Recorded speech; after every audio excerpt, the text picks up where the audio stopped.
আসসালামু আলাইকুম।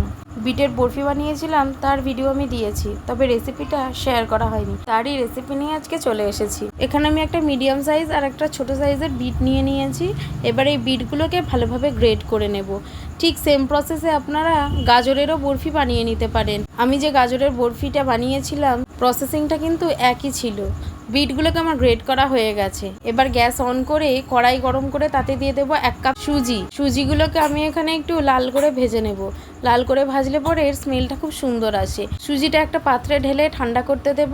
এবার আবার কড়াই বসিয়ে তাতে দিয়ে দেবো সামান্য পরিমাণ ঘি। এবার গ্রেড করে রাখা বিটগুলোকে আমি ওই ঘিয়ের মধ্যে দিয়ে সুন্দরভাবে ভাজবো। বিট এমনিতেই সিদ্ধ হতে খুব দেরি হয়, তাই আমি আরও মিহি করে গ্রেড করে নিয়েছি। এবার দিয়ে দেবো পরিমাণ মতো নুন। বিটের মধ্যে নুন দিয়ে নাড়াচাড়া করলে পরে খুব সহজেই দেখবেন বিটগুলো নরম হয়ে আসবে এবং সিদ্ধও হয়ে যাবে। এটাকে ভালোভাবে নাড়াচাড়া করে নিয়ে যখন দেখবেন বিটটা নরম হয়ে এসেছে, তখন দিয়ে দেবেন পরিমাণ মতো ফুটিয়ে রাখা দুধ। এবার সবগুলোকে ভালোভাবে নাড়াচাড়া করে নেবেন। এই সময় গ্যাসের ফ্লেমটা অবশ্যই মিডিয়াম টু লো হিটে রাখবেন, তা না হলে দুধগুলো শুকিয়ে যাবে আর বিটগুলো ভালোভাবে সিদ্ধ হবে না। সবগুলোকে ভালোভাবে নাড়াচাড়া করে মিশিয়ে নিয়ে এবার ঢাকা দিয়ে দিন। বেশ খানিকক্ষণ পরে আবার ঢাকনাটা খুলে এবার দিয়ে দেব গুঁড়ো করে রাখা এলাচ।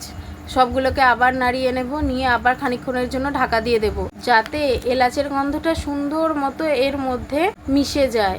এবার ঢাকনা সরিয়ে নিয়ে দেখবেন যে দুধটা ওর মধ্যে শুকিয়ে গেছে। এবার কিছুক্ষণ একে ঠান্ডা হতে দিন। তারপর মিক্সিং গ্রাইন্ডে তুলে নিয়ে আপনারা এটাকে মিক্স করে নিন। একেবারে স্মুথ একটা পেস্ট তৈরি করবেন। আমার পেস্ট করা হয়ে গেছে। এবার আবার কড়াই বসিয়ে তাতে আবার সামান্য পরিমাণ ঘি দিয়ে দেব, আর সেই ঘিয়ের মধ্যে দিয়ে দেব ভেজে রাখা সুজিটা। সবগুলোকে ভালো করে নাড়িয়ে চাড়িয়ে নিয়ে দুধ দিয়ে সুজিটাকে আমি রান্না করে নেব। একবার বাড়িতে এইরকমভাবে হলে বানিয়ে দেখতে পারেন। গাজর বরফি তো অনেক খেয়েছেন, একবার বিটের বা গাজরের বরফি বানিয়ে খেয়ে দেখবেন।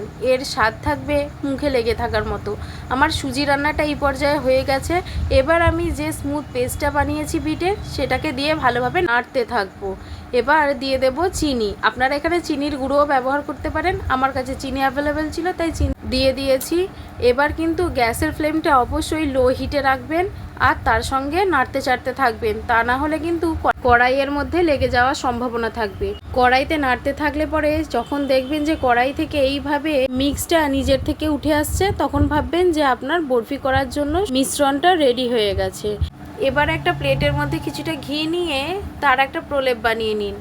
এবার রান্না করে রাখা মিশ্রণটাকে প্লেটের চারিদিকে সমান করে নিন। তারপর এটিকে ঠান্ডা হতে দিন, আর ঠান্ডা হয়ে যাওয়ার পর একটা ছুরির মাধ্যমে বরফির সাইজ করে কেটে নিন। এটা বানানো কিন্তু খুবই ইজি। একবার বানালে বারবার বানাতে চাইবেন। আমার বাড়িতে ভাত খাওয়ার পর কিন্তু মিষ্টি কিছু চাই, তাই আমি অনায়াসে এটাকে বানিয়ে রেখে দিতে পারবো। আর এটাকে খুব শুকনো করে বানিয়েছি, যার কারণে 5 থেকে 6 দিন রাখাটা কোনো ব্যাপারই নয়। আর ফ্রিজে তো আরও বেশি দিন রাখা যেতে পারে। তবে এইভাবে যদি বানান তাহলে 6-7 দিন নয়, যেদিন করবেন সেদিনই দেখবেন প্লেট ফাঁকা হয়ে গেছে। আর সুন্দর দেখানোর জন্য একটা করে কিশমিশ বা কাজু বাদাম দিতে পারেন। আর বাড়িতে যদি কাজু কিশমিশ না থাকে তাহলে স্কিপও করে যেতে পারেন। এমনিই কিন্তু এটা খেতে দুর্দান্ত হয়।